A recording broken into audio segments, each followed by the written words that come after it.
서울의 하늘은 거대한 괴물처럼 검은 비구름을 삼키고 있었다. 장대비가 강남의 심장부에 솟아있는 넥서스 다이내믹스 타워에 유리벽을 미친 듯이 채찍질했다. 한때 대한민국의 기술적 미래를 상징했던 이 최첨단 인공지능 빌딩은 오늘 밤 마치 중병에 걸린 거인처럼 희미한 불빛 속에서 힘겹게 숨을 쉬고 있었다. 평소라면 꺼지지 않았을 사무실의 불빛들은 대부분 어둠에 잠겨 있었고 텅 빈 복되는 장례식장에 적막함만이 감돌았다. 최상층 CEO 집무실. 젊은 CEO 이진우는 거대한 통유리창 앞에 서서 폭풍우 속에서 신음하는 도시와 함께 가라앉고 있는 자신의 제국을 망연자실하게 바라보고 있었다.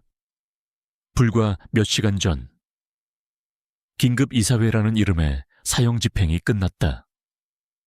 아버지의 친구이자 자신의 스승이라 믿었던 임원들의 차가운 배신. 경쟁사인 미라지 홀딩스가 내민 자비로운 인수제안서. 그리고 그의 눈앞에서 산산조각 난 아버지의 유산, 죄책감과 분노, 무력감이 그의 영혼을 갉아먹고 있었다. 그는 최고급 흑단 책상으로 돌아와 주저앉았다. 모니터 화면에는 주식 및 경영권 양도 계약서라는 차가운 글자가 선명하게 떠 있었다. 그의 커서는 실행 버튼 위에서 망설이고 있었다. 마감 시한까지 남은 시간은 단 10분. 이 버튼을 누르면 아버지가 평생을 바쳐 이룩한 모든 것이, 수천 명 직원들의 꿈과 미래가 하이에나 같은 박태준 회장의 소나기로 넘어가게 된다. 그는 자신의 무능함이 원망스러웠다. 박태준의 탐욕을 너무 늦게 알아챘고 내부의 배신자를 너무 오래 믿었다. 그는 모든 전략에서 졌다. 이제 남은 것은 항복뿐이었다. 그는 떨리는 손으로 마우스를 쥐었다. 바로 그때 무거운 집무실 문이 소음 하나 없이 부드럽게 열렸다. 유령처럼 한 여자가 들어왔다. 이진우는 돌아보지도 않았다. 이 시간에 들어올 사람은 단 한 명, 야간 청소부뿐이었다. 그는 그녀의 이름도 얼굴도 제대로 알지 못했다. 그녀는 그저 이 거대한 건물의 시스템을 유지하는 수많은 부품 중 하나일 뿐이었다. 여자의 이름은 한세연이었다. 그녀는 어디에나 있을 법한 평범한 중년의 여성이었다. 옅은 회색 유니폼은 그녀의 존재감을 더욱 희미하게 만들었다. 그녀의 움직임에는 한치의 낭비도 없었다. 마치 정교하게 프로그래밍된 로봇처럼. 그녀는 정해진 순서에 따라 묵묵히 자신의 일을 수행했다. 휴지통을 비우고, 화초에 물을 주고, 책장의 먼지를 닦아냈다. 이 첨단 빌딩의 시스템이 외부 공격에 마비되어 삐걱거리는 와중에도 그녀의 아날로그적인 청소 작업은 기묘할 정도의 안정감을 주었다. 그녀는 이 공간을 짓누르는 절망적인 공기를 피부로 느꼈다. 그녀는 힘없이 주저앉아 있는 젊은 CEO의 뒷모습을 무심하게 바라보았다. 동정심은 아니었다. 그녀는 과거에 너무나도 많은 강자들의 몰락을 지켜보았다. 그의 모습에서 그녀는 과거에 어떤 장면을 떠올렸지만 이내 고개를 저으며 생각을 지워버렸다. 그녀는 더 이상 세상사에 관여해서는 안 되는 몸이었다. 세연은 이진우의 책상 옆에 있는 작은 휴지통을 비우기 위해 다가갔다. 바로 그 순간이었다. 외부 공격의 여파로 건물의 비상 전력이 잠시 불안정해지면서 이진우의 메인 모니터 화면이 심하게 깜박거렸다. 세련된 그래픽 인터페이스가 1초도 안 되는 시간 동안 사라졌다가 시스템을 공격하고 있는 알고리즘의 원시 코드를 적나라하게 드러냈다. 그것은 보통 사람에게는 의미 없는 기호의 나열일 뿐이었다. 하지만 한세연에게는 달랐다. 수년간의 특수훈련으로 단련된 그녀의 눈은 그 찰나의 순간에 화면 한 구석에 나타난 코드 한 줄을 놓치지 않았다. 시간을 변수로 삼는 재귀 함수. 하지만 그 함수의 타임 스탬프 변수와 실행 루프 사이에 0.0001초라는 극히 미세한 불일치가 존재했다. 그것은 설계자가 의도하지 않은 거의 신의 실수에 가까운 오류였다. 그리고 그 오류는 일정한 주기로 반복될 때마다 시스템 전체에 미세한 균열을 만들어내고 있었다. 그녀는 망설였다. 지난 몇 년간 그녀는 자신의 과거를 완벽하게 지우고 유령처럼 살아왔다. 이 일에 끼어드는 순간 그녀가 애써 지켜온 익명성의 벽에 금이 갈 수도 있었다. 하지만 아버지의 모든 것을 잃게 된 젊은 CEO의 떨리는 어깨를, 모든 것을 포기하려는 그의 절망을 그녀는 차마 외면할 수 없었다. 그녀의 내면 깊숙한 곳에서 오랫동안 잠재워왔던 정의감이 고개를 들었다. 마감까지 이분, 그녀는 결심했다. 그녀의 목소리는 작았지만 절망으로 가득 찬 이 공간의 모든 소음을 압도했다. 대표님, 외람된 말씀이지만 이진우는 모든 것을 체념한 얼굴로 짜증스럽게 고개를 돌렸다. 혼자 있게 해줘요. 보다시피 모든 건 끝났으니까. 하지만 세연은 그의 말에 동요하지 않았다. 그녀는 가늘고 긴 손가락으로 모니터의 한 지점을 정확하게 가리켰다. 저 코드 라인입니다. 타임스탬프 변수가 실행 루프와 동기화되지 않고 있습니다. 올 800 사이클마다 피드백 에코를 발생시키고 있습니다. 이진우는 순간 자신의 귀를 의심했다. 타임스탬프 변수, 피드백 에코 일개 청소부의 입에서 나올 수 있는 단어가 아니었다. 그는 경멸과 황당함이 뒤섞인 눈으로 그녀를 쏘아보았다. 청소부가 공격 코드의 시간 변수에 대해 뭘 안다는 겁니까? 그의 조롱 섞인 말에도 그녀의 목소리는 얼음처럼 차갑고 단단했다. 지금 대표님의 방화벽 쿼리 패킷을 저 변수에 직접 연결하십시오. 공격을 막으려 하지 마시고 오히려 가속시켜 저 변수에 과부하를 거는 겁니다. 그러면 저들의 시스템은 스스로 붕괴할 겁니다. 그들이 이 오류를 수정하기 전까지 남은 시간은 1분 30초도 채 되지 않습니다. 이진우는 망치로 머리를 맞은 듯한 충격에 아무 말도 할 수 없었다. 그녀가 말한 전략은 너무나도 구체적이었고 무서울 정도로 정확했다. 상식적으로는 불가능했지만 그의 가슴 깊은 곳에서 꺼져가던 생존 본능이 미친 듯이 외치고 있었다. 믿어라. 저 여자를 믿어라. 어차피 모든 것을 잃을 상황이었다. 그는 이 불가능한 확률에 모든 것을 걸기로 했다. 항복 버튼 위를 맴돌던 그의 손가락이 이제 새로운 목적을 가지고 키보드 위에서 폭풍처럼 움직이기 시작했다. 그는 자신이 지금 무엇을 하고 있는지조차 제대로 인지하지 못했다. 그저 등 뒤에서 들려오는 그녀의 차분하고 정확한 지시에 따라 기계적으로 코드를 입력하고 명령을 실행할 뿐이었다. 라우팅 프로토콜을 수동으로 전환하고 7번 노드의 모든 방어 자원을 쿼리 패킷에 집중시키세요. 3, 2, 1. 지금입니다. 이진우는 숨을 멈추고 엔터키를 눌렀다. 그 순간 세상의 모든 소리가 멎는 듯했다. 모니터 화면에 펼쳐지던 적의 무자비한 공격 그래프가 일순간 멈춰 섰다. 그리고 다음 순간 믿을 수 없는 일이 벌어졌다. 공격 알고리즘이 스스로를 적으로 인식하기 시작한 것이다. 스크린 위에는 수만 개의 에러 메시지가 폭포수처럼 쏟아져 내렸다. 시스템이 붕괴하고 있다는 붉은색 경고창이 화면 전체를 뒤덮었다. 미라지 홀딩스로부터 들어오던 적대적 인수 제한 신호가 시스템 오류로 인해 강제 종료되었다는 메시지가 떴다. 위협은 일단 사라졌다. 이진우는 의자에 깊숙이 몸을 기댄 채 가쁜 숨을 몰아쉬었다. 온몸이 땀으로 흠뻑 젖어 있었다. 그는 천천히 고개를 돌렸다. 이 모든 기적을 만들어낸 여자를 찾기 위해서였다. 하지만 그녀는 그 자리에 없었다.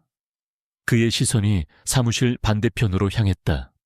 한세연은 그곳에서 마치 아무 일도 없었다는 듯 유리 파티션을 조용히 닫고 있었다. 유리에 비친 그녀의 얼굴은 감정을 읽을 수 없는 고요한 호수와도 같았다. 이진우는 그녀를 보았다. 그는 더 이상 그녀에게서 평범한 청소부의 모습을 볼 수 없었다.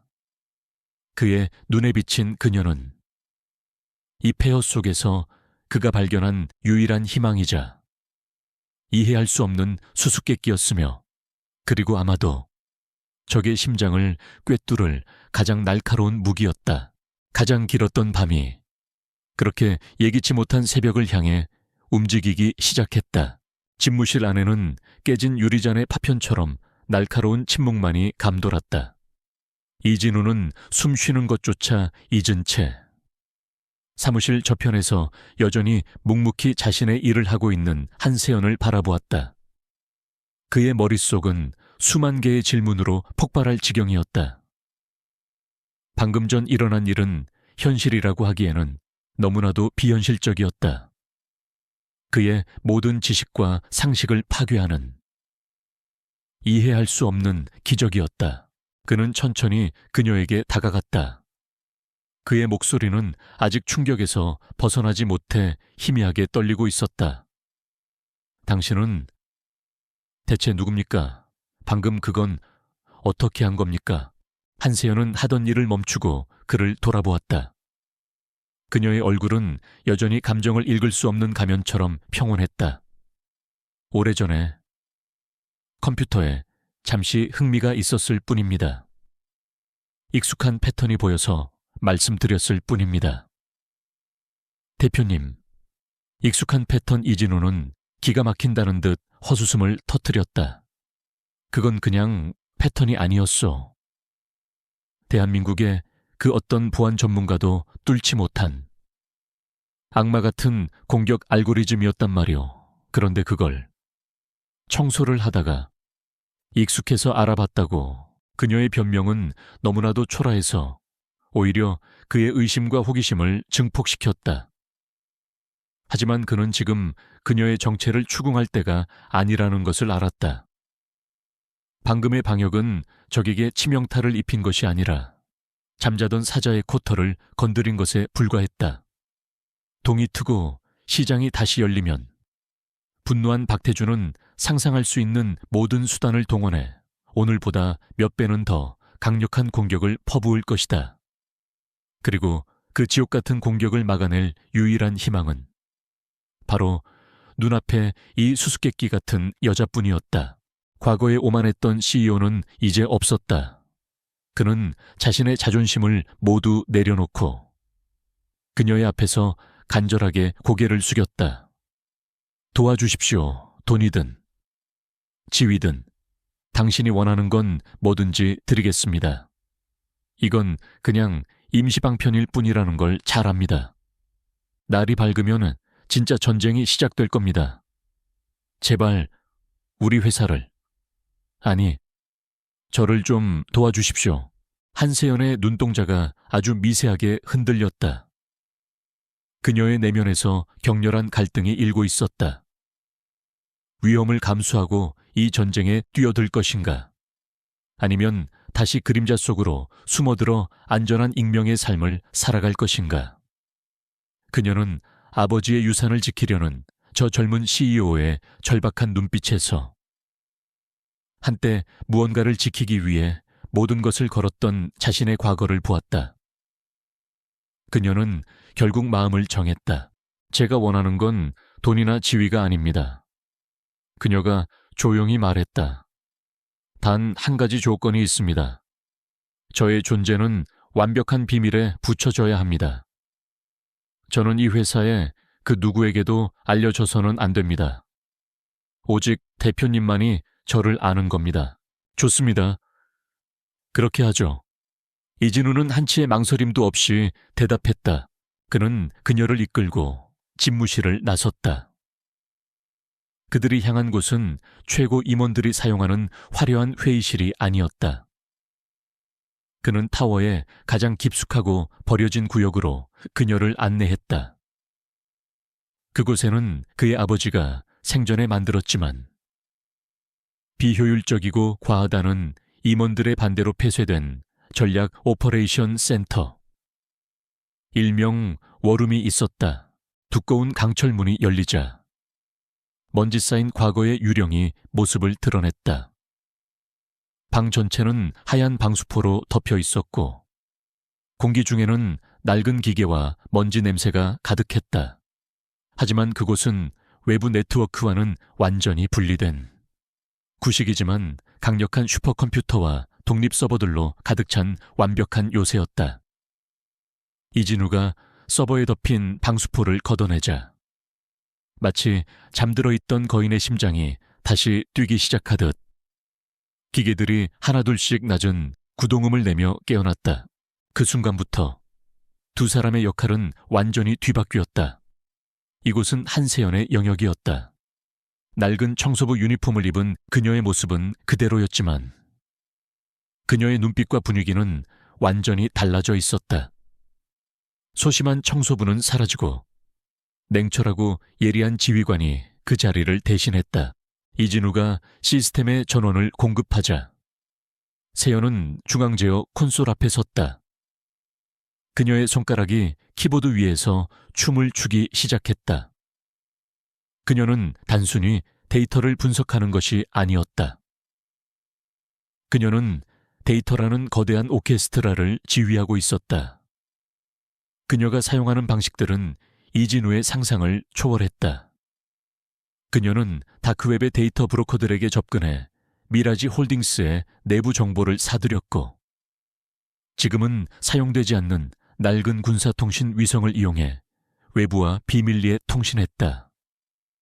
그녀가 즉석에서 짜내는 코드들은 잔인할 정도로 효율적이고 우아했다. 이진우는 이제 CEO가 아니라 그녀의 보좌관이었다. 그는 그녀가 요구하는 회사에 내부 데이터와 각종 접속 권한을 제공했다. 그는 이 왕국의 열쇠를 쥔 주인이었지만 그 열쇠를 어떻게 사용해야 하는지를 아는 사람은 바로 그녀였다. 그는 숨을 죽인 채 그녀의 작업을 지켜보았다. 그의 경외심은 이제 흔들리지 않는 절대적인 신뢰로 변해가고 있었다. 섣불리 방역해서는 안 됩니다. 몇 시간 후 세연이 처음으로 입을 열었다. 적에 대한 정확한 정보 없이 싸우는 건 자살 행위입니다.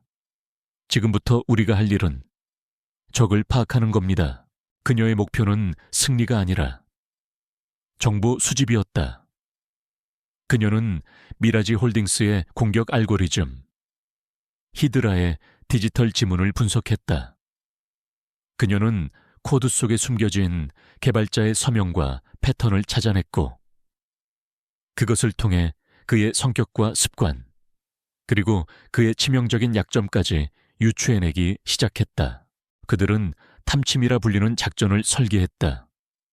그것은 넥서스 다이내믹스 측의 시스템 오류로 위장한 아주 작고 정교한 역공이었다. 이 공격의 목적은 적에게 피해를 입히는 것이 아니었다. 이 미끼를 물었을 때 적의 방어 시스템이 어떤 반응을 보이는지를 관찰하여 그들의 지휘체계와 인프라의 일부를 노출시키게 만드는 고도의 정보전이었다. 어느덧 창밖이 희미하게 밝아오기 시작했다. 밤새 계속되던 폭풍우가 잦아들고 있었다. 극도의 긴장감 속에서 몇 시간을 보낸 두 사람은 잠시 휴식을 취하기로 했다. 이진우는 워룸 구석에 처박혀 있던 낡은 커피 머신에서 먼지를 털어내고 커피를 내렸다. 싸구려 인스턴트 커피의 향이 먼지 냄새 가득한 공간에 퍼져나갔다. 두 사람은 종이컵을 든 채 처음으로 전투가 아닌 대화를 나누었다. 왜 저를 돕는 겁니까? 이진우가 물었다. 세연은 잠시 창밖을 바라보다가 희미한 미소와 함께 대답했다. 저는 다른 사람이 애써 만든 걸 부수는 불량배들을 싫어합니다. 그녀의 대답은 여전히 많은 것을 숨기고 있었지만 그 안에는 진심이 담겨 있었다. 그 말에 용기를 얻은 이진우는 처음으로 자신의 속내를 털어놓았다. 아버지에 대한 이야기, 회사를 향한 그의 꿈, 그리고 자신이 얼마나 어리석었는지에 대한 자책까지. 그의 솔직한 고백은 두 사람 사이에 놓여있던 보이지 않는 벽을 허물었다. 절박함으로 시작된 그들의 동맹에 이제는 인간적인 유대감이라는 새로운 연결고리가 생겨나고 있었다. 해가 완전히 떠올랐다. 아시아 금융시장이 곧 문을 열 시간이었다. 그들의 탐침 작전은 모든 준비를 마쳤다. 밖의 폭풍은 멎었지만 이제부터는 스크린 위에서 보이지 않는 전쟁이 시작될 것이다. 이진우는 메인 스크린과 그 앞에서 침착하게 커피를 마시고 있는 세연을 번갈아 보았다. 준비됐습니까? 그녀는 말없이 고개를 끄덕였다. 그녀의 눈은 이미 전장을 향해 있었다. 압도적인 적을 상대로 한 두 사람의 방역이 이제 막 시작되려 하고 있었다. 서울의 반대편, 여의도 금융가의 가장 높은 곳에 위치한 미라지 홀딩스 펜트하우스. 이곳은 탐욕이라는 이름의 신을 모시는 신전과도 같았다. 방의 주인인 박태준 회장은 칠순에 가까운 나이에도 불구하고 그의 눈빛은 먹잇감을 노리는 냉혈한 파충류처럼 차갑고 번뜩였다. 그의 분노는 뜨겁게 폭발하는 대신 주변의 모든 온도를 얼어붙게 만드는 냉기였다. 그의 앞에는 최고 분석팀장, 대외 홍보 담당 이사, 그리고 정계의 더러운 심부름을 처리하는 해결사가 고개를 숙인 채 서 있었다. 실패라기보다는 예상치 못한 변수였습니다. 회장님, 분석팀장이 떨리는 목소리로 변명했다. 상대는 저희 히드라의 약점을 정확히 파고들어 자신들의 피해는 최소화하면서 저희의 핵심 정보를 빼내갔습니다. 마치 내부 구조를 훤히 아는 유령과 싸우는 것 같았습니다. 박태준은 말없이 창밖을 바라보았다. 그는 실패라는 단어를 혐오했다. 그의 인생에 실패란 없었다. 오직 승리와 그 승리를 위한 과정만이 존재할 뿐이었다. 그는 애송이 이진우가 이런 지능적인 방역을 할 수 있다고는 믿지 않았다. 그 뒤에 누군가 있다. 그는 그 미지의 상대에게 모욕감과 함께 기묘한 흥미를 느꼈다. 재밌군. 박태준이 나지막이 말했다. 그의 목소리에 주변인들은 소름이 돋았다. 어디까지 버티나 한번 보자꾸나. 이제부터 장난은 끝이다. 그는 돌아앉아 새로운 전쟁 계획을 하달했다. 그의 전략은 세 갈래로 나뉘어 진행되었다. 김 이사, 자네가 가진 모든 언론사 인맥을 총동원해 넥서스 다이내믹스가 분식회계로 성장한 거품 기업이라는 기사를 퍼뜨리게. 이진우 그놈이 아버지 돈으로 도박과 사치를 일삼는 방탕한 2세라는 소문도 좋고 대중은 진실 따위엔 관심이 없어. 그저 흥미로운 이야깃거리를 원할 뿐이지. 네. 회장님, 홍보이사가 기름진 미소를 지으며 대답했다. 그리고 당신, 그의 시선이 어둠 속에 서 있던 해결색에 향했다. 금융감독원에 있는 우리 사람에게 연락해 넥서스에 대한 특별 세무조사를 당장 시작하라고. 정부 지원 사업도 전부 끊어버려 돈줄을 틀어막고 숨통을 조이는 거야. 마지막으로 그는 분석팀장을 향해 말했다. 자네는 더 강력한 히드라 2.0을 준비해. 다음 공격은 회복할 기회조차 주지 않을 것이다. 완전히 뿌리 뽑아버릴 테니. 박태준의 사무실에서 무자비한 작전이 하달되고 있을 무렵 넥서스 다이내믹스의 워룸에서는 잠시나마 작은 승리의 기쁨을 맛보고 있었다. 그들이 날린 탐침은 성공적이었다. 한세연은 미라지 홀딩스의 서버 위치와 히드라 알고리즘의 지휘 구조에 대한 핵심 정보를 확보했다. 하지만 그 평화는 짧았다. 아침 9시 주식시장이 개장하자마자 새로운 형태의 공격이 시작되었다. 이진우의 휴대전화가 미친 듯이 울리기 시작했다. 충성스러운 직원들이 보내오는 링크 속에는 넥서스 다이내믹스와 이진우 개인에 대한 악의적인 비방 기사들이 가득했다. IT 거품의 종말, 넥서스 다이내믹스의 감춰진 부실, 젊은 CEO 이진우, 라스베이거스 원정 도박설, 동시에 회사에는 금융감독원의 특별 세무조사팀이 들이닥쳤다는 소식이 전해졌다. 주가는 공황 상태에 빠진 투자자들의 투매로 인해 다시 곤두박질치기 시작했다. 이진우는 완전히 다른 차원의 전쟁에 직면했다. 알고리즘과 데이터로 싸우던 전장은 이제 거짓과 음모, 정치 공작이 난무하는 진흙탕으로 변해 있었다. 특히 자신뿐만 아니라 돌아가신 아버지의 명예까지 더럽히는 인신공격은 그의 이성을 마비시킬 만큼의 충격이었다. 그는 잠시 모든 것을 포기하고 싶다는 충동에 사로잡혔다. 이렇게 거대한 부패한 시스템을 상대로 과연 우리가 이길 수 있을까? 그의 흔들리는 눈빛을 본 것은 한세연이었다. 그녀의 표정은 놀라울 정도로 평온했다. 그녀는 과거에 이런 종류의 싸움을 수없이 겪어보았다. 이게 바로 박태준의 방식입니다. 그녀가 차분하게 말했다. 그는 성벽이 아니라 성의 기반을 공격하죠. 상대의 정신을 먼저 파괴하는 겁니다. 그가 원하는 대로 절망에 빠지시면 안 됩니다. 그녀는 기술 전략계에서 심리적 지주로 역할을 바꾸었다. 그녀는 즉시 대응에 나섰다. 그녀는 자신의 해킹 기술을 이용해 가짜 뉴스를 퍼뜨리는 언론사들의 자금 흐름을 역추적했고, 그 배후에 미라지 홀딩스가 소유한 위장 홍보 회사가 있다는 증거를 찾아냈다. 그녀는 박태준이 저지르는 모든 불법적인 행위들을 하나하나 기록하고 정리하기 시작했다. 지금 당장 이 여론전을 뒤집을 수는 없습니다. 그녀가 이진우에게 말했다. 하지만 마지막 전투에서 사용할 총알은 얼마든지 모을 수 있습니다. 그녀는 이진우에게 새로운 임무를 부여했다. 저는 보이지 않는 적을 상대하겠습니다. 대표님은 보이는 전쟁을 맡아주십시오. 내부의 혼란을 수습하고 직원들을 다독이고 우리를 믿어주는 투자자들을 설득해야 합니다. 지금 이 회사에는 리더가 필요합니다. 한세연의 확신의 참말에 이진우는 정신을 차렸다. 그는 무너져서는 안 되었다. 그는 이 회사의 선장이었다. 그는 워룸을 나와 남아있는 직원들을 모두 비상 소집했다. 그리고 사내 방송을 통해 그는 자신의 모든 것을 걸고 연설을 시작했다. 그는 위기를 변명하거나 숨기지 않았다.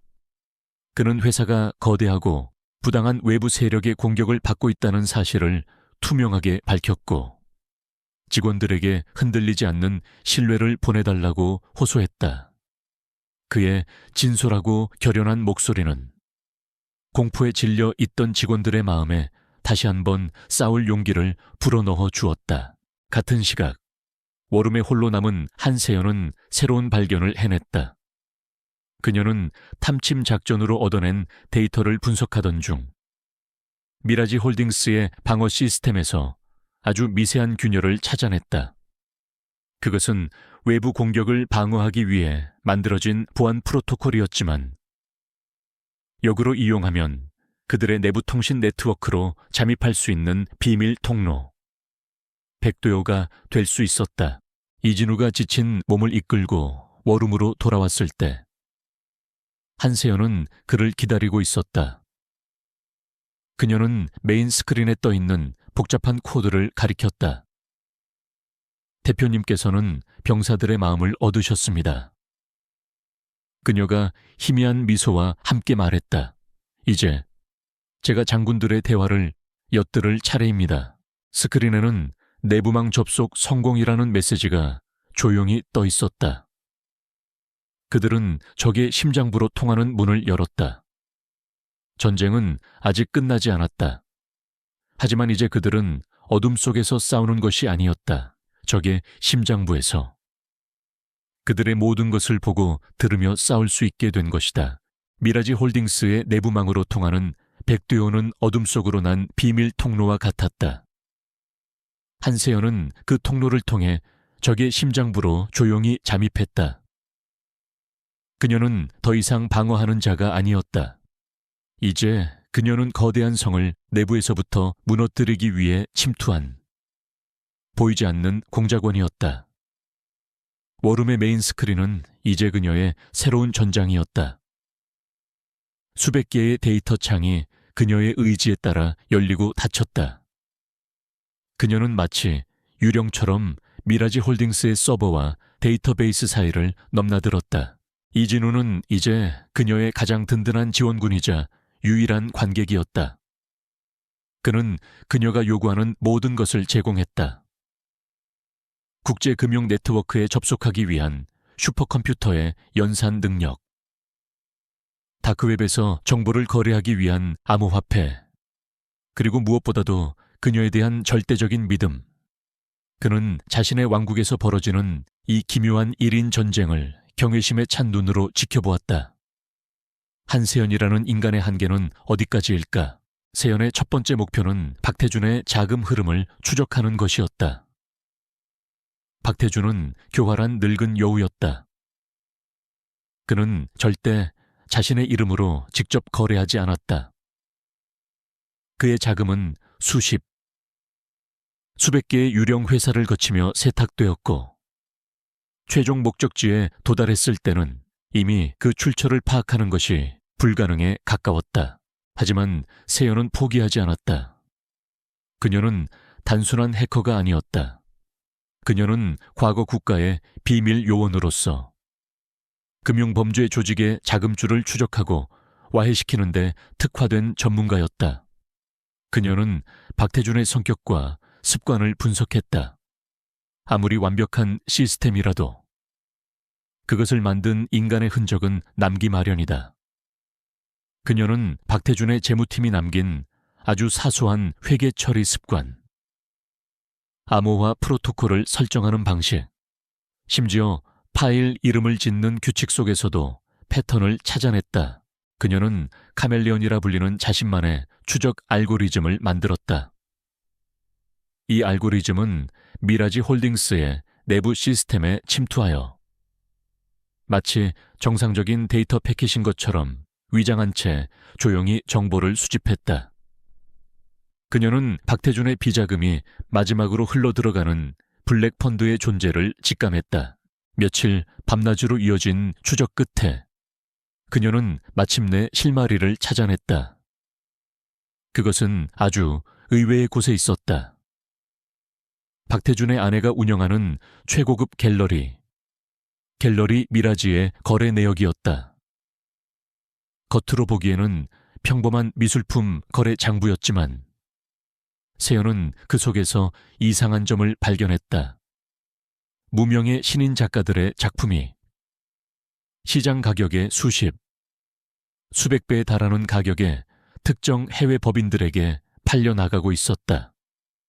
그리고 그 법인들은 모두 조세피난처에 위치한 서류상으로만 존재하는 유령 회사들이었다. 찾았습니다. 세연의 나지막한 목소리에 옆에서 깜빡 잠이 들었던 이진우가 정신을 차렸다. 스크린에는 갤러리 미라지의 비밀 장부가 떠 있었다. 그것은 미술품 거래를 가장한 거대한 돈 세탁 시스템의 입구였다. 박태준은 예술이라는 고상한 이름 뒤에 숨어 검은 돈을 깨끗한 돈으로 바꾸고 있었던 것이다. 이것만으로는 부족합니다. 세연이 말했다. 이건 뱀의 꼬리일 뿐. 몸통을 잡아야 합니다. 그녀는 갤러리의 거래 내역을 통해 유령 회사들의 네트워크를 역추적하기 시작했다. 그것은 마치 거대한 거미줄의 한 가닥을 따라 거미의 봉어지를 찾아가는 것과 같은 위험하고 정교한 작업이었다. 그녀가 거미줄을 건드릴 때마다 박태준의 보안 시스템이 경보를 울릴 수도 있었다. 그녀는 자신의 모든 흔적을 지우며 한 걸음 한 걸음 조심스럽게 나아갔다. 마침내 그녀는 거미줄의 중심에 도달했다. 그곳에는 프로젝트 오메가라는 이름의 암호화된 파일이 있었다. 그것은 미라지 홀딩스의 그 어떤 공식 서버에도 존재하지 않는 박태준 개인의 비밀 서버에 숨겨져 있었다. 파일의 보안 등급은 상상을 초월했다. 그것을 열기 위해서는 3개의 서로 다른 암호키가 필요했고, 단 한 번이라도 잘못된 키를 입력하면 파일은 영원히 자동 파괴되는 방식이었다. 이제부터는 단순한 해킹이 아니라 박태준이라는 인간의 심리를 해킹해야 했다. 세연은 자신이 수집한 박태준에 대한 모든 정보를 종합했다. 그의 출생, 학력, 첫사랑의 이름, 존경했던 인물, 그가 겪었던 트라우마까지. 그녀는 그의 머릿속으로 들어가 그가 어떤 논리로 암호를 설정했을지를 추리했다. 첫 번째 키는 의외로 간단했다. 그가 젊은 시절 이진우의 아버지에게 모든 것을 빼앗겼다고 믿게 된 그 프로젝트의 이름, 이카루스였다. 그의 증오의 시작점이었다. 두 번째 키는 훨씬 더 교묘했다. 그것은 숫자로 이루어진 암호였다. 세연은 수많은 조합을 시도했지만 실패했다. 자포까지 남은 기회는 단 한 번. 그녀는 박태준이 단순한 숫자를 사용하지 않았을 것이라 판단했다. 그는 숫자의 의미를 부여하는 인간이었다. 그녀는 갤러리에서 가장 비싸게 팔린, 그가 가장 아꼈다고 알려진 그림의 경매 번호를 입력했다. 문이 열렸다. 마지막 3번째 키, 그것은 질문에 대한 대답이었다. 세상에서 가장 가치 있는 것은 무엇인가? 이진우라면 신뢰나 명예라고 대답했을 것이다. 하지만 박태준은 다른 종류의 인간이었다. 세연은 잠시 눈을 감았다. 그녀는 박태준이 되었다. 그의 탐욕, 그의 야망, 그의 비뚤어진 신념을 생각했다. 그리고 그녀는 키보드에 한 단어를 입력했다. 컨트롤 지배, 프로젝트 오메가 파일이 마침내 열렸다. 그 안에는 지옥의 장부가 들어있었다. 지난 20년간 박태준이 정계, 재계, 법조계, 언론계의 유력 인사들에게 건넨 뇌물의 목록이 날짜와 이름, 금액까지 상세하게 기록되어 있었다. 수조 원에 달하는 거대한 블랙펀드의 실체였다. 이것은 단순한 기업 비리가 아니었다. 대한민국의 근간을 흔들 수 있는 거대한 부패의 네트워크였다. 박태준은 돈으로 나라의 시스템을 사유화하고 있었던 것이다. 이진우는 스크린에 떠오른 이름들을 보며 경악을 금치 못했다. 그 중에는 자신이 존경했던 정부 관료도, 아버지의 친구라고 믿었던 사람도 있었다. 그는 자신이 얼마나 순진한 세상에 살고 있었는지를 깨달았다. 그들이 싸우고 있는 상대는 단순한 기업 사냥꾼이 아니라 국가 시스템 자체를 좀먹고 있는 거대한 암적인 존재였다. 이제 이걸 세상에 공개하면, 이진우가 떨리는 목소리로 말했다. 아니요, 세연이 그의 말을 막았다. 아직 때가 아닙니다. 지금 이걸 터뜨리면 이 명단에 있는 모든 자들이 우리의 적이 될 겁니다. 그들은 살아남기 위해 우리를 먼저 죽이려 들겠죠. 이 무기는 가장 결정적인 순간에 단 한 번만 사용해야 합니다. 그녀는 파일을 안전하게 복사하여 외부 저장 장치에 옮겼다.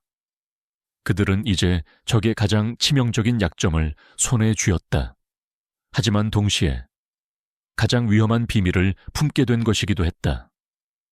이 비밀의 무게는 너무나도 무거웠다. 바로 그때 워룸의 경보 시스템이 날카로운 소리를 내며 울렸다. 미라지 홀딩스 측에서 누군가 자신들의 비밀 서버에 침입했다는 사실을 마침내 알아차린 것이다. 워룸의 경보음은 마치 적의 심장부에서 울리는 비명과도 같았다. 젠장 이진우가 외쳤지만 한세연은 이미 움직이고 있었다. 그녀의 손가락은 경보음보다 더 빠르게 움직였다. 그녀는 번개와 같은 속도로 그들이 침투했던 모든 경로를 역추적하여 디지털 발자국을 지워나갔다. 연결을 끊고 가상 서버를 파괴하고 로그 기록을 조작했다. 그녀의 움직임은 마치 한 편의 비극적인 발레처럼 위험하지만 치명적으로 아름다웠다. 몇 초 후 워룸은 다시 침묵에 잠겼다. 그들은 가까스로 탈출했지만 이제 적은 자신들의 심장부에 유령이 다녀갔다는 사실을 알게 되었다. 같은 시각 미라지 홀딩스 펜트하우스.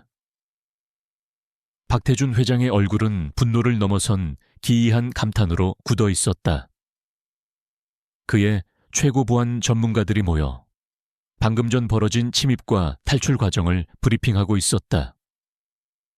침입자는 저희가 구축한 3중 보안 시스템을 마치 종이장처럼 뚫고 들어왔습니다. 그리고 프로젝트 오메가에 접근한 후 흔적도 없이 사라졌습니다. 저희가 경보를 울렸을 땐 이미 텅 빈 껍데기뿐이었습니다. 박태준은 이진우, 그 애송이가 할 수 있는 일이 아니라는 것을 직감했다. 고용된 용병 해커의 솜씨도 아니었다. 이것은 국가급 정보기관의 최정예 요원이나 보여줄 수 있는 수준의 실력이었다. 그는 모욕감과 함께 등골이 서늘해지는 위기감을 느꼈다. 유령을 잡아. 박태준이 차갑게 명령했다.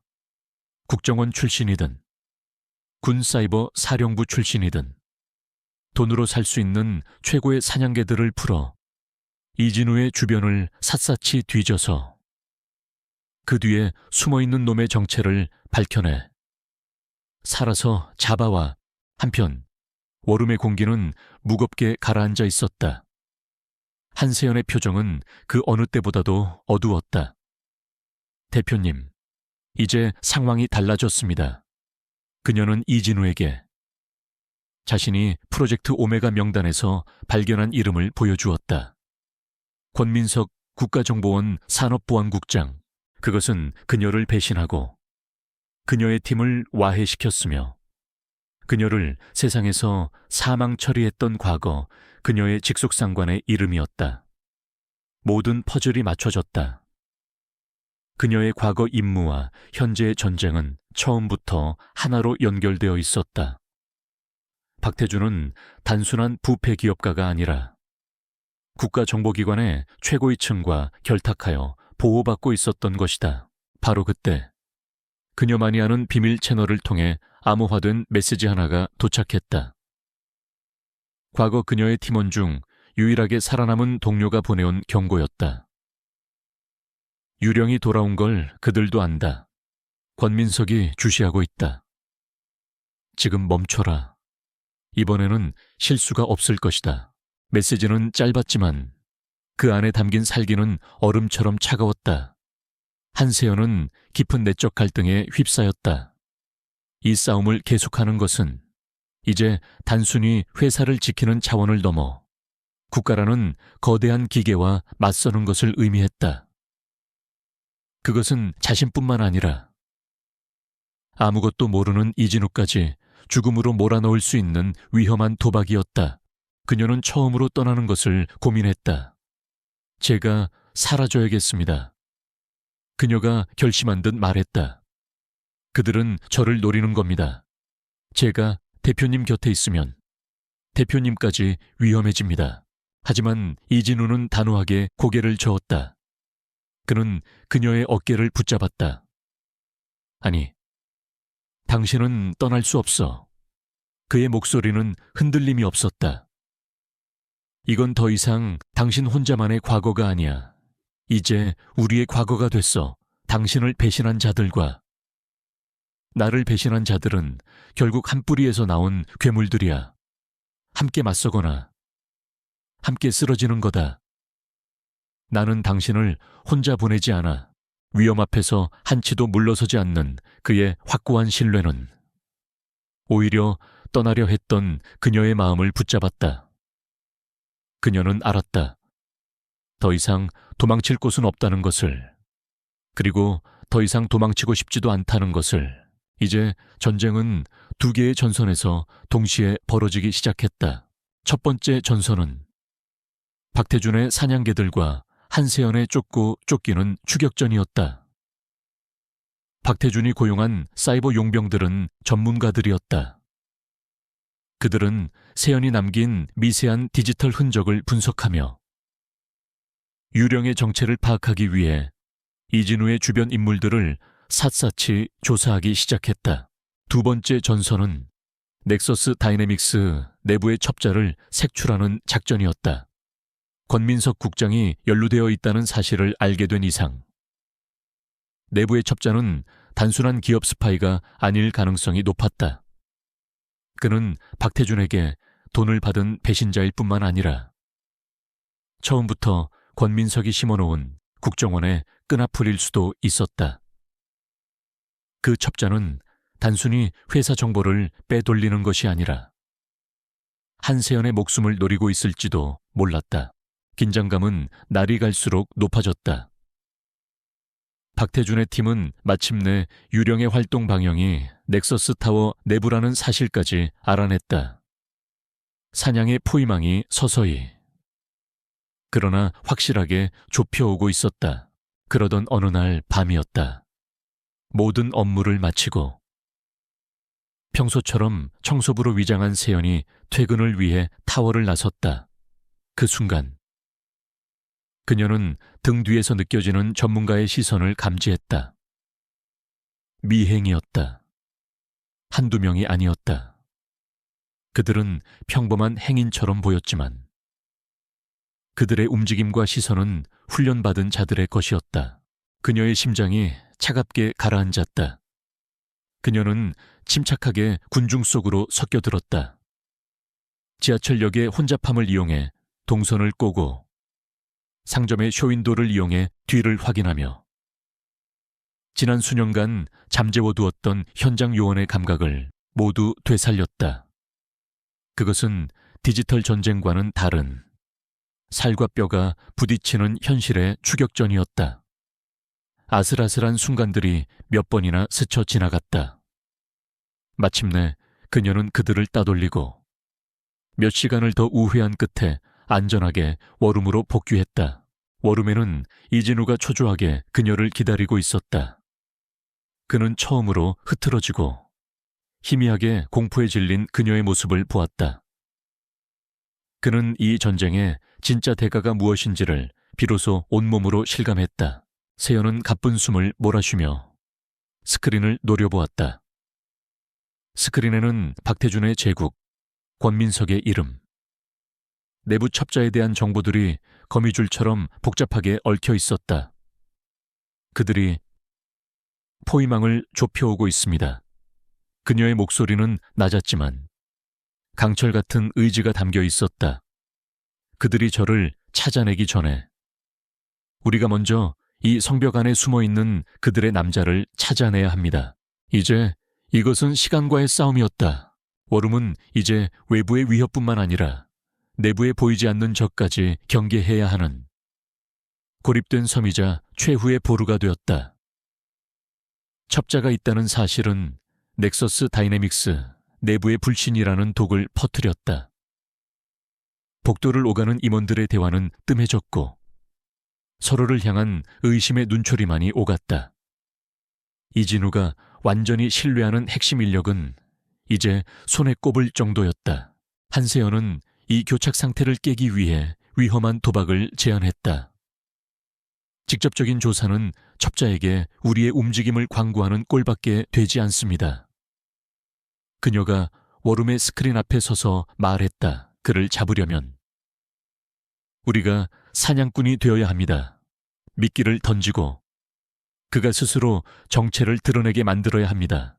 그녀가 설계한 작전의 이름은 카나리아 트랩. 냉전시대 정보기관들이 사용하던 고전적인 역정보 기술이었다. 그녀는 3가지 버전에 위조된 비밀 경영 전략 보고서를 만들었다. 각 보고서는 회사의 운명을 바꿀 수 있을 만큼 중요하고 그럴듯해 보였다. 아아는 현금 확보를 위해 핵심 자회사를 매각하는 계획으로 재무 최고 책임자 CFO에게만 보고되었다. 반은 유럽투자은행으로부터 비밀리에 자금을 조달하려는 계획으로 기술 최고 책임자 CTO에게 전달되었다. 마지막 차안은 아직 검증되지 않은 위험한 신기술을 시장에 조기 출시하는 도박적인 계획으로 연구개발 R&D 본부장에게만 공유되었다. 각각의 보고서에는 한세연만이 알 수 있는 미세한 표식이 숨겨져 있었다. 특정 단어의 미묘한 철자 오류, 특정 수치의 소수점 끝자리 숫자 등. 첩자는 자신이 받은 버전의 보고서를 박태준에게 넘길 것이고 어떤 정보가 외부로 유출되는지를 확인하면 첩자의 정체가 드러나는 원리였다. 덫을 놓고 기다리는 동안 조급해진 박태준은 이진우의 정신을 파괴하기 위한 또 다른 공격을 감행했다. 어느 날 오후 이진우의 사무실로 발신인이 없는 소포가 배달되었다.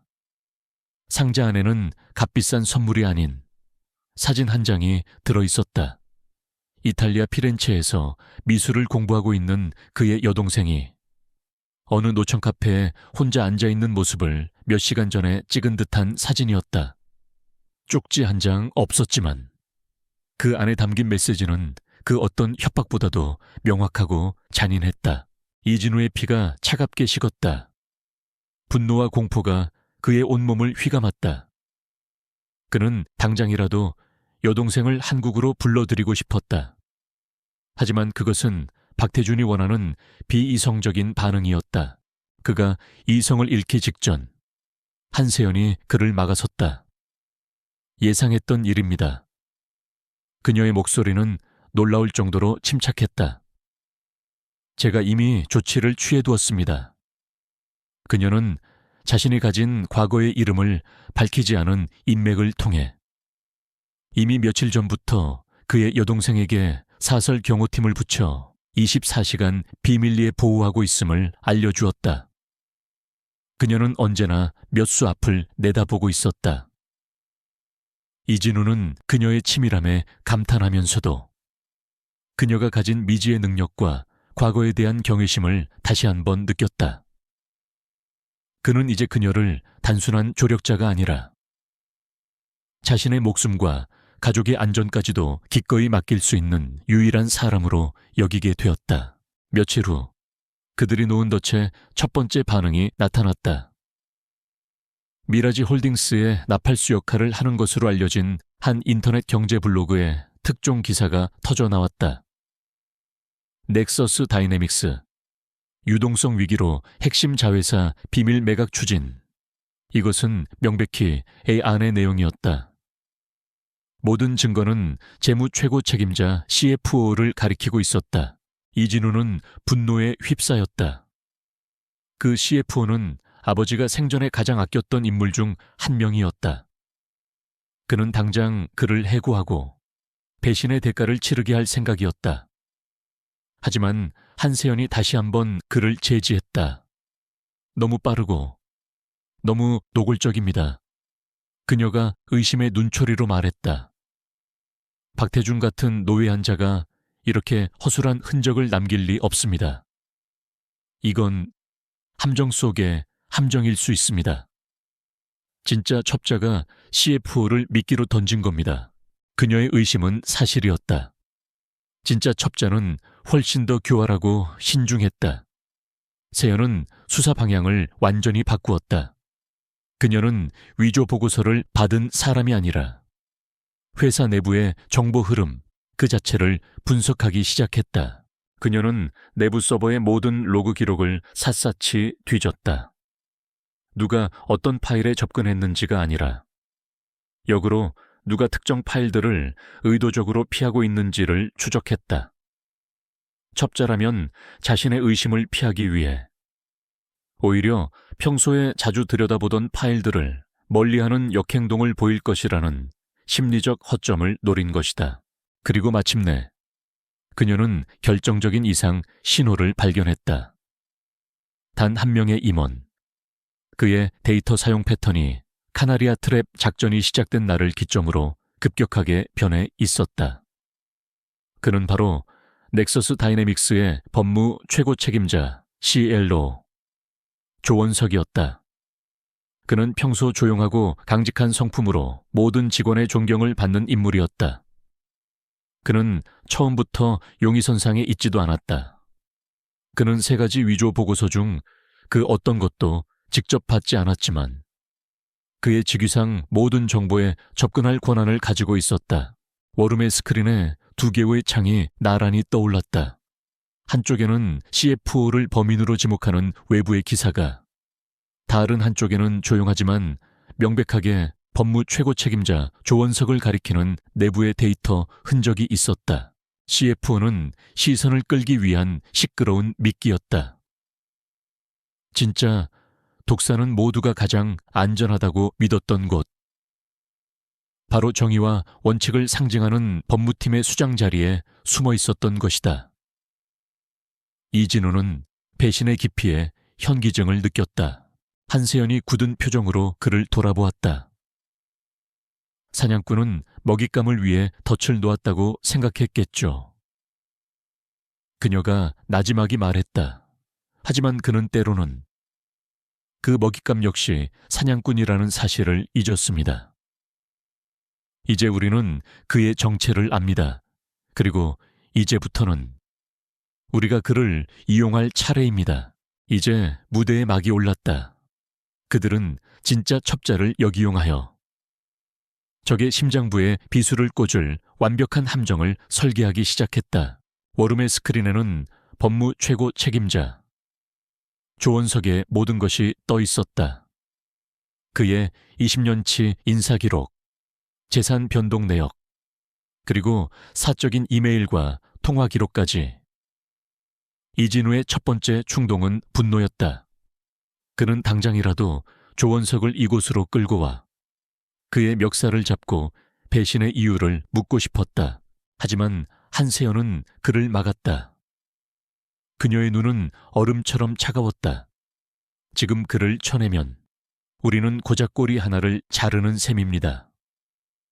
박태주는 아무런 타격 없이 그를 버리고 모든 연결고리를 부정하겠죠. 그녀가 스크린을 가리키며 말했다. 하지만 만약 우리가 그를 이용한다면 우리는 왕을 잡을 수 있습니다. 적의 가장 강력한 무기였던 첩자를 이제는 적의 심장을 겨누는 가장 날카로운 비수로 역이용하자는 것. 그것은 위험하지만 치명적으로 매력적인 제안이었다. 인형을 조종하려면 그 인형에 매달린 줄을 알아야 했다. 한세연은 조원석이라는 인간에 대한 심리적, 재정적 프로파일링을 시작했다. 그의 배신의 동기는 단순한 탐욕이 아니었다. 그의 외아들은 희귀병을 앓고 있었고 그 치료에 필요한 막대한 비용을 박태준이 비밀리에 지원해주고 있었다. 박태준은 그의 가장 약한 부분, 부성애를 인질로 삼아 그를 조종하고 있었던 것이다. 이 사실은 조원석의 배신을 용서할 수는 없게 했지만 최소한 이해할 수는 있게 했다. 그리고 절박한 인간은 예측 가능하게 행동하기 마련이었다. 이제 박태준을 위한 완벽한 미끼를 만들 시간이었다. 그가 저항할 수 없는, 너무나도 달콤해서 의심조차 할 수 없는 거짓 정보를 만들어야 했다. 이진우와 한세연은 프로젝트 피닉스라는 이름의 위조된 마스터 플랜을 창조했다. 그 계획의 내용은 파산 직전에 넥서스 다이내믹스가 막판에 중동의 비밀 국부 펀드로부터 천문학적인 규모의 구제 금융을 받기로 극적 타결했다는 것이었다. 이 거짓 계획은 무서울 정도로 정교했다. 가짜로 만들어진 국부 펀드 대리인과의 암호화된 이메일, 위조된 은행 송금 예정 증명서, 그리고 그 거대한 자금으로 넥서스 다이내믹스가 어떻게 미라지 홀딩스의 가장 취약한 반도체 부문을 공격하여 역으로 무너뜨릴 것인지에 대한 상세한 전략까지 포함되어 있었다. 이 미끼의 목적은 단 하나였다. 박태준으로 하여금 넥서스가 구제금융을 받기 전에 회사를 완전히 끝장내기 위해 그의 모든 자원을 총동원한 마지막 총공격을 감행하게 만드는 것. 그를 과대망상에 빠뜨려 스스로 무덤을 파게 만드는 것이었다. 이제 이 미끼를 첩자에게 먹이는 일이 남았다. 그것은 한편의 연극이었다. 이진우는 그날 밤 자신의 사무실로 신뢰할 수 있는 CTO와 R&D 본부장만을 긴급 호출했다.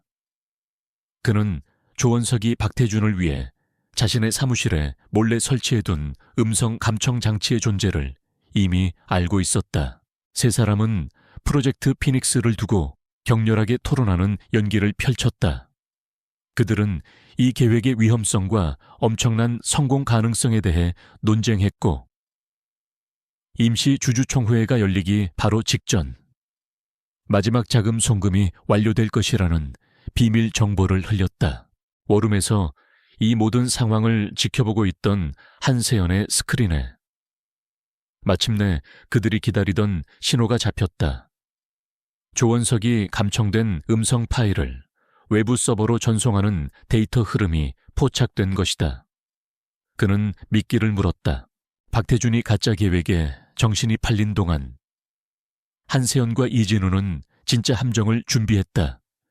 그것은 금융공학의 정수라 할 수 있는 복잡하고 정교한 금융 트랩이었다. 그들은 비밀리에 일부 자산을 현금화했고, 박태준이 마지막 총공격으로 대규모 공매도를 감행하는 바로 그 순간에 발동될 연쇄적인 매수 매도 주문을 시장 곳곳에 심어두었다. 이 함정의 원리는 금융유도 로더와 같았다. 상대가 전력을 다해 밀고 들어오는 힘을 역이용하여 상대를 그대로 내동댕이 치는 것이다. 박태준의 공격이 거셀수록 그가 입게 될 피해는 기하급수적으로 커지는 구조였다. 성공한다면 그의 자금은 그대로 넥서스 다이내믹스로 흡수될 터였다. 며칠 후 그들의 정보망에 박태준이 미끼를 완전히 삼켰다는 결정적인 증거가 잡혔다. 미라지 홀딩스가 프로젝트 피닉스의 타임라인에 맞춰 마지막 일격을 위해 상상할 수 없는 규모의 자금을 이동시키고 있는 것이 포착되었다. 운명의 날이 될 임시 주주총회 소집 공고가 떴다. 이제 모든 배우가 무대 위에 올랐고 비극의 막이 오르기만을 기다리고 있었다. 마지막 날 밤 워룸의 메인 스크린에는 그들이 설계한 금융 트랩의 복잡한 알고리즘이 조용히 빛나고 있었다. 모든 준비는 끝났다. 적은 자신만만하게 함정 속으로 걸어 들어오고 있었다. 이진우와 한세연은 말없이 서로를 바라보았다. 그들의 눈에는 축하가 아닌 모든 것을 건도박을 앞둔 자의 비장한 침묵만이 흐르고 있었다. 무대는 준비됐습니다. 한세연이 나지막이 말했다. 우리의 주연 배우가 자신의 역할을 잘 해내는지 지켜볼 시간입니다. 마지막 결전의 카운트다운이 시작되었다. 임시 주주총회가 열리는 호텔 그랜드 볼룸은 거대한 화약고와 같았다. 돈과 공포, 탐욕의 냄새가 뒤섞인 공기 속에서 수백 명의 주주들과 전 세계에서 몰려든 기자들이 숨을 죽이고 있었다. 단상에 앉은 이진우는 사방이 포위된 장수처럼 보였지만 그의 눈빛에는 과거에 없었던 강철 같은 결의가 서려 있었다. 그의 곁에는 소수의 충성스러운 임원들만이 자리를 지키고 있었다. 반대편에는 승리를 예감한 황제처럼 박태준 회장이 거만한 미소를 지으며 앉아 있었다. 그의 옆에는 충신을 연기하는 첩자 조원석이 근심 어린 표정으로 앉아 있었다. 그리고 한세연, 그녀는 이 화려한 무대 위에 없었다. 그녀는 행사장 근처에 주차된 평범한 밴 안에 있었다. 첨단 장비로 가득 찬 그곳은 이 모든 전쟁을 지휘하는 그녀만의 이동식 사령부였다. 회의가 시작되자마자 박태준의 사람들이 회의를 주도했다. 그들은 넥서스 다이내믹스의 완전한 파산을 막을 유일한 길은 미라지 홀딩스의 자비로운 적대적 인수안을 받아들이는 것뿐이라며 주주들을 압박했다. 박태준은 직접 마이크를 잡고 넥서스의 가치 있는 몇 안 되는 자산을 흡수하여 회사를 구제하겠다는 위선적인 연설을 시작했다. 그가 연설하는 동안 한세연은 밴 안에서 이진우에게 신호를 보냈다. 바로 그 순간 금융시장에서 미라지 홀딩스의 마지막 총공격이 시작되었다. 그들이 예측했던 그대로였다. 볼룸 안에 설치된 실시간 주가 시세표에 넥서스 다이내믹스의 주가가 수직으로 추락하는 붉은 그래프가 나타났다. 장내는 순식간에 공황 상태에 빠졌다. 모든 것이 끝난 것처럼 보였다. 인수안에 대한 투표가 막 시작되려는 순간이었다. 잠깐만 이진우가 자리에서 일어났다. 그의 목소리는 확성기를 통해 장내 전체에 울려 퍼졌다. 우리의 항복 문서에 도장을 찍기 전에 저는 주주 여러분들께서 우리 회사가 처한 위기에 진짜 이유를 아셔야 한다고 생각합니다. 그의 말이 끝나기가 무섭게 진짜 방역이 시작되었다. 첫 번째, 금융전쟁. 한세연은 사령부에서 카운터 알고리즘을 실행했다. 그들이 시장 곳곳에 심어두었던 막대한 양의 매수 주문이 일제히 발동되었다. 박태준이 쏟아부은 엄청난 공매도 물량은 순식간에 흡수되었고 즉시 역전되었다. 역사상 유례없는 숏 스퀴즈가 시작된 것이다. 수직으로 추락하던 주가 그래프가 순간 멈추더니 믿을 수 없는 속도로 치솟기 시작했다. 볼룸 안의 모든 사람들이 비명을 질렀다. 박태준의 얼굴에서 자신만만한 미소가 사라지고 충격과 불신으로 하얗게 굳어졌다. 그의 휴대전화에서는 트레이더들의 비명 섞인 전화가 빗발쳤다. 그는 1초에 수백억 원씩을 잃고 있었다. 두 번째, 진실의 폭로. 금융시장이 아비규환에 빠진 동안 볼룸의 모든 대형 스크린이 한세연의 통제 아래 들어왔다. 화면에는 프로젝트 오메가라는 제목이 떠올랐다. 이진우는 연단에서 한 걸음 물러섰다. 그러자 차갑고 비인간적으로 변조된 그러나 강렬한 힘이 담긴 한세연의 목소리가 장내를 지배했다. 안녕하십니까? 제 이름은 중요하지 않습니다. 하지만 진실은 중요합니다. 그녀는 체계적으로 그리고 무자비하게 증거들을 공개하기 시작했다. 갤러리를 통한 돈 세탁의 흐름, 히드라 공격 알고리즘의 원본 소스 코드, 그리고 마침내 박태준이 뇌물을 건넨 정관계. 법조계 인사들의 이름과 금액이 적힌 비밀 장부가 화면 전체를 뒤덮었다. 볼룸은 통제 불능의 상태에 빠졌다. 기자들은 광적으로 키보드를 두드렸고 명단에 이름이 오른 인사들은 얼굴이 굳은 채 자리를 뜨려 했다. 마지막 증거가 제시되었다. 한세연은 이진우의 사무실에서 연출했던 프로젝트 피닉스 회의의 음성 녹취 파일을 재생했다. 그리고 이어서 법무 최고 책임자 조원석이 그 음성 파일을 빼내 박태준 측 서버로 전송하는 네트워크 로그 기록을 화면에 띄웠다. 이진우는 연단에서 무너져 내리고 있는 조원석을 똑바로 쳐다보았다. 조원석 사장, 당신 아들의 건강이 수천 명 직원들의 목숨값보다 더 가치가 있었습니까? 그 개인적이고 잔인한 질문에 마침내 조원석은 무너졌다. 그는 의자에 주저앉아 아이처럼 흐느끼기 시작했다. 이제 모든 시선은 박태준에게 쏠렸다. 모든 것을 잃고 모든 죄가 드러난 그는 마침내 냉혈한 파충류의 가면을 벗어 던졌다. 그는 짐승처럼 울부짖으며 단상을 향해 돌진했다. 이 애송이 놈 너와 그 유령년을 내 손으로 죽여버리겠어. 그의 광기 어린 외침은 그의 모든 죄를 시인하는 마지막 자백이었다. 바로 그때 행사장 문이 열리고 검찰 수사관들이 들이닥쳤다.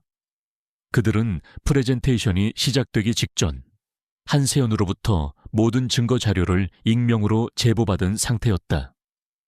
그들은 이성을 잃고 날뛰는 박태준에게 다가가 차가운 수갑을 채웠다.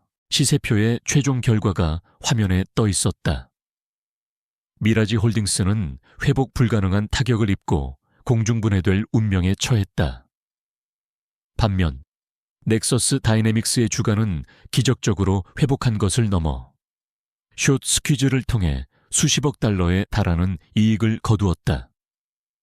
10억 달러를 벌게 해주었다는 예언이 가장 극적인 방식으로 실현된 것이다. 모든 것이 역전되었다. 박태준은 수갑을 찬 채 끌려나갔다.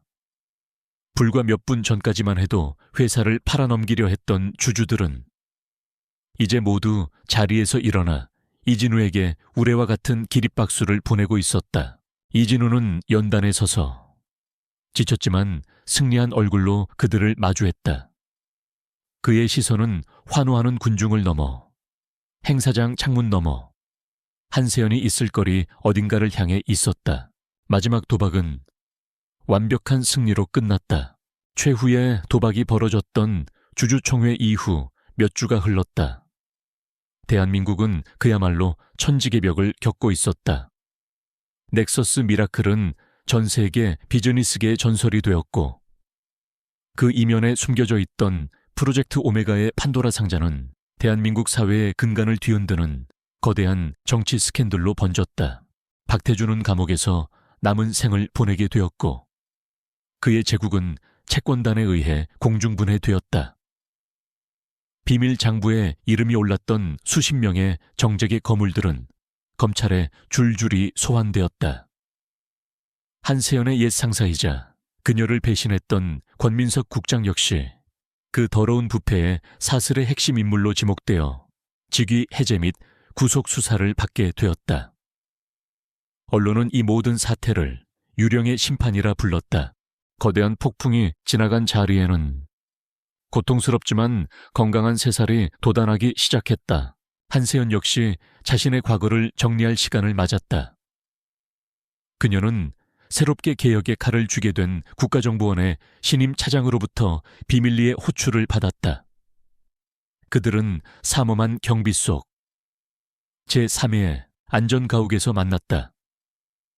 차장은 그녀에게 공식적인 복직을 제안했다. 그녀의 사망 기록을 삭제하고 모든 누명을 벗겨 명예를 회복시켜주겠다는 것이었다. 그리고 권민석이 남긴 부패의 잔재를 청산하는데 그녀의 능력이 필요하다고 했다. 그것은 그녀가 오랫동안 꿈꿔왔던 순간이었을지도 모른다. 하지만 그녀는 이제 다른 사람이 되어 있었다. 그녀는 정중하게, 그러나 단호하게 복직 제안을 거절했다. 저는 더 이상 그림자 속에서 싸우고 싶지 않습니다. 그녀가 말했다. 저는 이제 무언가를 파괴하는 사람이 아니라 무언가를 만들어 나가는 사람이 되고 싶습니다. 그녀는 대신 외부 자문위원의 자격으로 국정원의 개혁 작업을 돕겠다고 약속했다. 그녀는 자신의 방식대로 자신의 과거와 매듭을 지은 것이다. 며칠 후 대한민국 정부의 공식 발표를 통해 한세연이라는 이름은 명예롭게 부활했다. 그녀는 더 이상 유령이 아니었다. 넥서스 다이내믹스 역시 새로운 아침을 맞이하고 있었다. 이진우는 이제 대한민국에서 가장 주목받는 영웅적인 리더가 되어 있었다. 하지만 그는 승리에 취하지 않았다.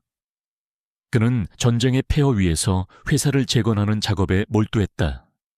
그는 과거의 실수를 반복하지 않기 위해 한세연의 원칙을 기반으로 한 투명 경영과 윤리 경영을 회사의 새로운 헌법으로 선포했다.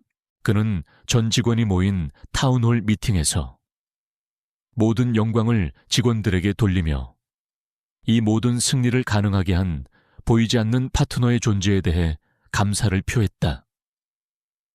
배신자 조원석의 처리 문제에 있어서도 그는 성숙한 리더의 모습을 보여주었다.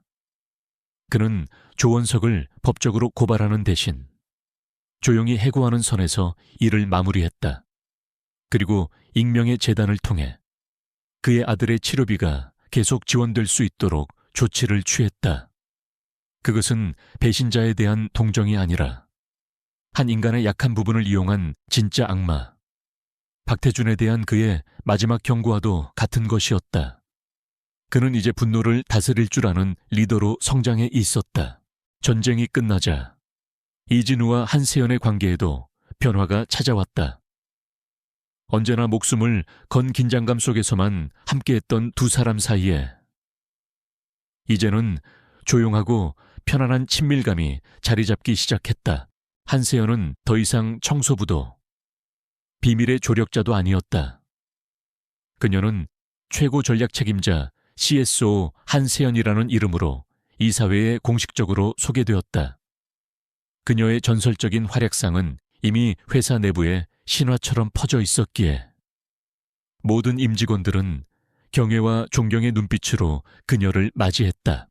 어느 날 밤, 두 사람은 마지막으로 워룸에 함께 있었다. 이제는 역사의 유물이 된 그 공간은 곧 영원히 폐쇄될 예정이었다. 두 사람은 그곳에서 지난 몇 달간의 격동적인 여정을 조용히 돌아보았다. 당신은 내 회사만 구한 게 아니야. 이진우가 진심을 담아 말했다. 당신은 오만과 절망에 빠져 있던 나 자신을 구했어. 대표님 역시 마찬가지입니다. 세연이 부드러운 미소로 화답했다. 대표님은 제게 다시 싸워야 할 이유를 주셨고 제가 잃어버렸던 제 인생을 되찾게 해주셨습니다. 모든 전문적인 관계의 벽이 허물어지고 이제 그곳에는 전쟁을 함께 이겨낸 한 남자와 한 여자만이 남아있었다. 그들은 말없이 서로를 바라보았다. 굳이 말하지 않아도 서로의 눈빛 속에서 같은 마음을 읽을 수 있었다. 그들의 관계는 이제 파트너십을 넘어선 훨씬 더 깊고 단단한 무언가로 변해 있었다. 마침내 두 사람은 워룸의 모든 전원을 함께 내렸다. 그들이 먼지 쌓인 과거의 공간을 뒤로하고 새롭게 활기가 넘치는 넥서스 다이내믹스의 사무실로 걸어 나왔을 때 그것은 마치 전쟁의 그림자를 벗어나 새로운 미래로 함께 걸어나가는 상징적인 장면처럼 보였다. 복도를 걸으며 이진우가 장난스럽게 물었다. 그래서 우리의 다음 프로젝트는 뭡니까? 한세연 최고 전략 책임자. 그녀는 그가 지금껏 거의 본 적 없는 따뜻하고 환한 미소를 지으며 대답했다. 우리의 다음 프로젝트는 미래를 만드는 일이라고 생각합니다. 그들의 앞에는 이제 평화롭고 희망찬 미래가 기다리고 있었다.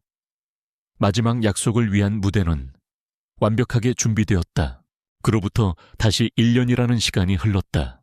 넥서스 다이내믹스는 더 이상 기적적으로 살아남은 생존자가 아니었다.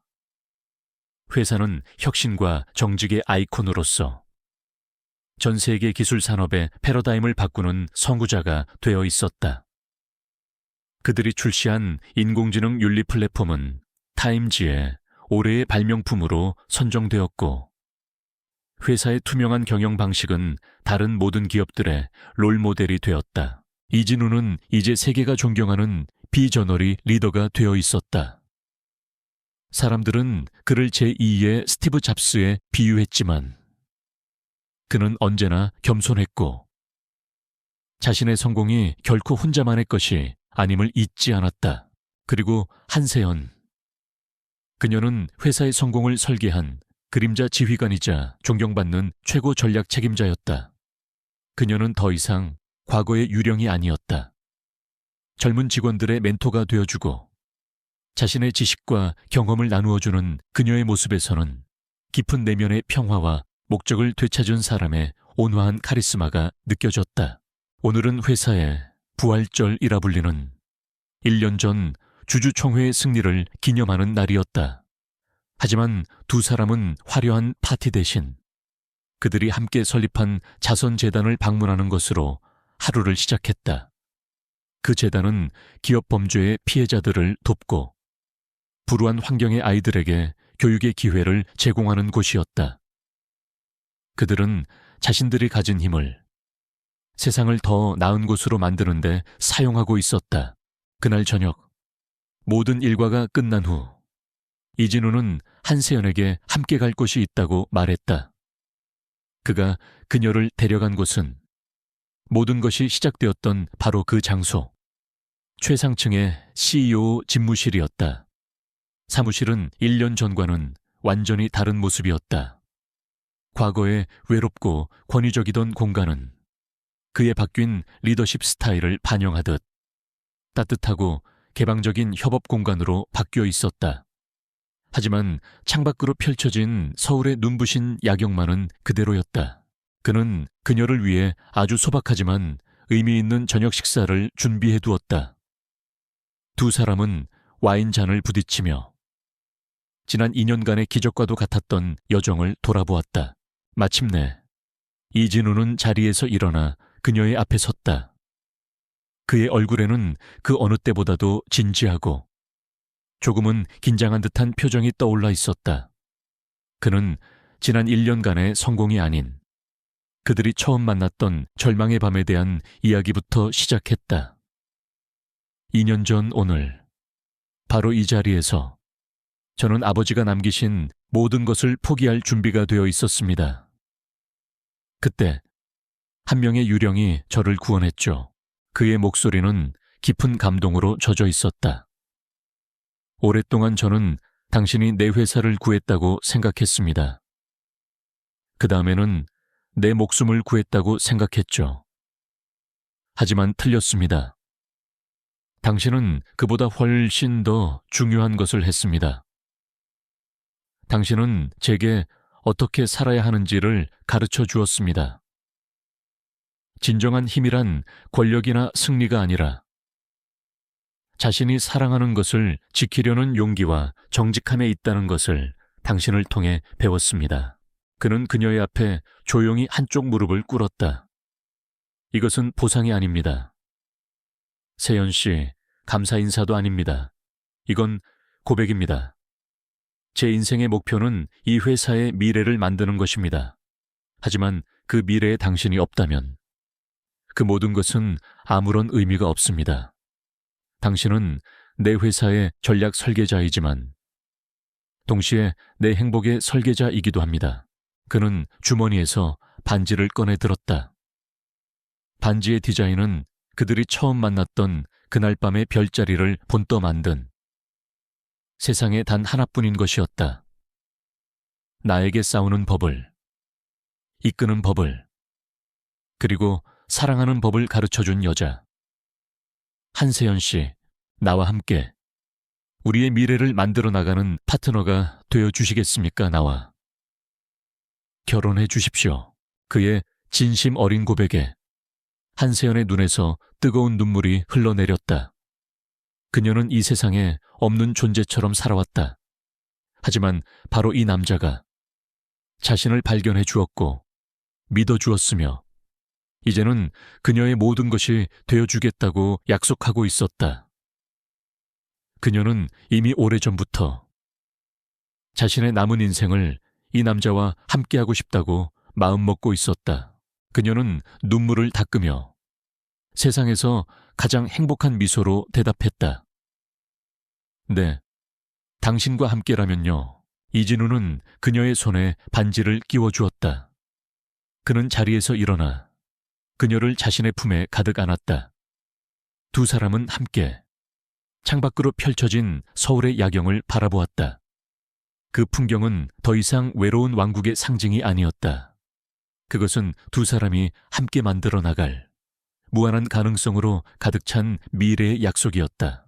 잿더미 속에서 서로를 발견한 두 사람은 마침내 서로의 세상이 되어 새로운 역사를 써 내려가기 시작했다.